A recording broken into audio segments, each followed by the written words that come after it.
and the very same network that patted itself on the back for the journalism they conducted throughout the Mueller investigation did more of that same journalism last night. Here's CNN's Anderson Cooper badgering White House Principal Deputy Press Secretary Hogan Gidley.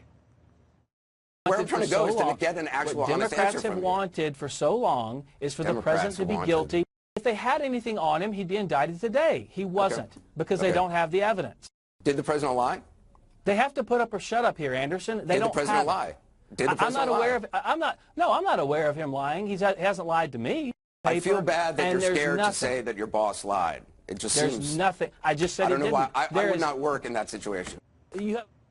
With me now is Hogan Gidley. Hogan, you know, I love watching on TV. You know, I would said, let's talk about your boss, Anderson. Let's talk about Mr. Zucker. Right. I want to have a conversation because this little gotcha game, we can go two ways with it. Everybody feels because they're hosts on a cable network that the table can be turned on all of us. Well, believe me, I'm always in the crosshairs. Right. But what was that like being on set? I mean, it was one hit after the other. He's obviously focusing on the 10 obstructive acts. Sure. Well, listen, first of all, I'm not going to take a lecture on truth-telling from anybody in the mainstream media who has been lying about this president for the last 2 years, telling the American people that Donald Trump committed treason, which is a crime punishable by death, as you well know. What you didn't play in that clip was after he said that, I told him, you have a panel full of liars every night on this show. Darn, we did. I know you didn't, but that's okay. I'm giving it to you. The point is, for me to sit there with CNN and listen to them, who they wanted this to be true so badly, so many in the media did, and I understand why they don't drop it, because if they did, they'd be admitting the fact that the last 2 years of their life was a complete and total waste. Mitt Romney tonight released a statement. I'm sickened at the extent and pervasiveness of dishonesty and misdirection by individuals in the highest office of the land, including the president. And then he went on to say, reading the report is a sobering revelation of how far we have strayed from the aspirations and principles of the founders. What do you think about old Mitt Romney coming out? I'll tell you what's sobering is the fact that someone like Mitt Romney would join in with the chorus of people who refuse to acknowledge the fact that after, $35 million and 1.4 million documents and countless hours of testimony, the president being an open book, allowing all of this to be put forth public, not asking for redactions, not meddling at all, not firing anybody, allowing this to go forward, that he would join with the Democrats and say, we want more. I am telling you right now, this isn't moving the goalposts of these people. This is changing stadiums. Now we're in a whole other ball game here. You could let the Democrats work in the White House, give them all top secret security clearances, let them stay in the Oval all day and sleep in the residence, and it still wouldn't be enough for them. They'd want something else. Maybe he did this, but I don't remember Anderson Cooper getting Susan Rice across the table from him and asked, why did you go out to all these Sunday shows and say that the Benghazi attack was started by some anti-Islamic video? Why'd you do that? Like, maybe he did it, I'm forgetting it, but I don't remember the same ferocity of the criticism. Look, you've worked with the president for some time now. I know him quite well. He's tough. Like, he can be tough. But he's also funny and charming, but he's demanding. And I never am rattled by a demanding boss because it's someone who wants to hold the bar high. Absolutely. And I know he wants to succeed, and he was frustrated. We all know that because he said it publicly, that they were going after him. So he said, I'm blanked, F. And he was really angry. And I think he probably told a lot of people a lot of things because he's really angry.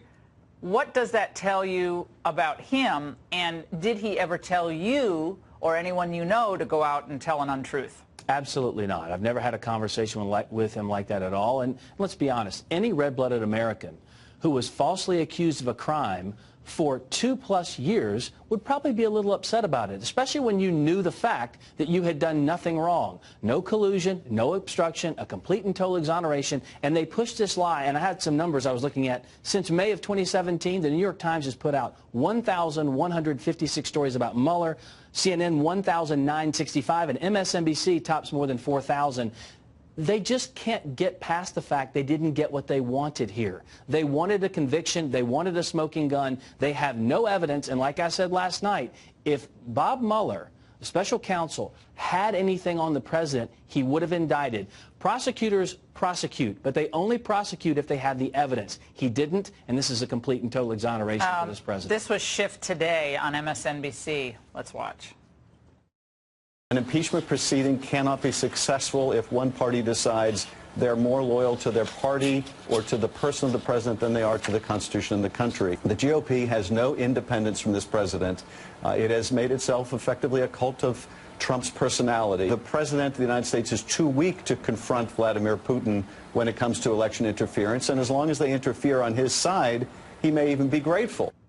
I don't recall him being upset that it all happened under Obama's watch, but you can react to any of that. Apparently, the president's just too. Is he still colluding with Russia? Well, I heard him on the same network of the clip you played just earlier with someone else at CNN, and the point was he said he didn't feel as though it was time to move forward on impeachment because they didn't have overwhelming and demonstrable evidence. Well, now, wait a minute. You've literally been telling America that you had the evidence. You've seen the collusion. You know it exists. No one pushes up and follows up and says, hey, where's the evidence? Where's your evidence? Yeah, are you going to step down for lying about someone for 2 years? Are you going to be held accountable at all? It's absolutely disgraceful. Stetler, your friend over at CNN, is tweeting out 39 days since a formal press briefing. Not a sign of a confident White House. When's the next press briefing? I don't know.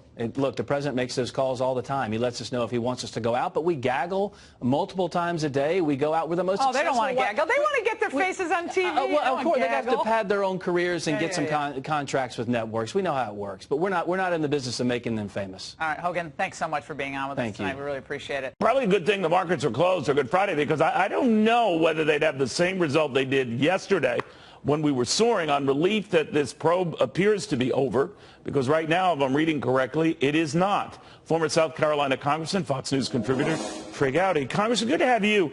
What do you make of this, the back and forth, the request for hearings, the request for more witnesses to appear on Capitol Hill, and then Republicans who want to get investigations going about what started the investigation? Yeah, Neil, I was in a really small universe of people that did not think this report should be made public. I didn't think it was going to change anyone's mind, and I didn't think it was going to resolve anything. And for once in my life, I was right. It's resolved nothing. You're going to have 2 more years of investigations. They're not going to go forward with impeachment because that's dicey, but they are going to go forward with investigations on 4 or 5 different House committees, and the verdict will be rendered in November of 2020. You know what I'm curious about, and you know obviously a lot more about the process than I do. The Attorney General has already promised to the committee heads that they could see a largely, completely unredacted report. I guess about 20% was blocked out in this report, or 10% I should say, much less than folks thought. And that apparently is not good enough. Is that because the suspicion is that the whole thing is going to be leaked out, period? No, I think it is because it's got us talking. It's the same reason Adam Schiff claimed he wanted to investigate Russia, but took 4 months to give us his witness list. He wouldn't even assign people to the committee to conduct the investigation. They want this to last as long as it possibly can. Jerry Nadler should know that it is against the law for Bill Barr to share everything with him. You cannot give grand jury material. Barr's already offered to let a select number, and the fewer that see it, the less likely it is to leak. But say the gang of 8 in the House can look at an almost completely unredacted. That's not going to be enough. They're going to want to see the underlying data. They're going to want to see the documents. They're going to want to read the witness transcripts, because the objective is not a resolution. The objective is to make this an issue until the fall of 2020. Were you surprised by anything you read in the report? Mitt Romney is among those out saying that the course and tone of this was something he was not a fan of. Glad it's behind him, but he criticized the president and those around him. What about you? I was not surprised because this report was not written for the public. It was written for the Attorney General, and it was the Attorney General and a whole bunch of my Republican former colleagues that thought it'd be a really neat idea to share an Oppo research piece on someone who was not indicted. The Department of Justice doesn't do research papers. They either issue indictments or they do not. Clearly, he didn't have enough evidence on collusion. And what I would say with respect to Mueller is if you have enough on obstruction, then charge him. And then let a jury of 12 decide whether or not your evidence carries the burden of persuasion.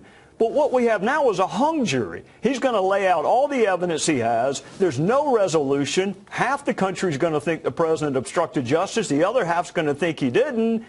There's no resolution. So why issue the report? You don't do it in any other. The president's not above the law, but he ain't below the law either. Find me another American other than what Jim Comey did to Hillary Clinton that has had an Oppo research paper investigated by the Department of Justice, no charges, and then disseminated. You know, you could be right. He might have just punted and let Congress do its job or think that Congress could, when in the report, as you know, and you've probably read it, that the president's conduct, and I quote here, presents difficult issues that prevent us from conclusively determining that no criminal conduct occurred.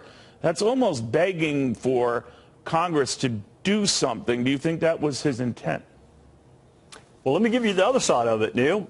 This is a counterintelligence investigation that became public. It is a criminal investigation where there's a presumption of guilt. You've got Adam Schiff saying he had evidence before he interviewed a single witness. You have 60 House Democrats that voted to move forward with impeachment before Bob Mueller uttered a single solitary syllable. So there's nothing normal about this.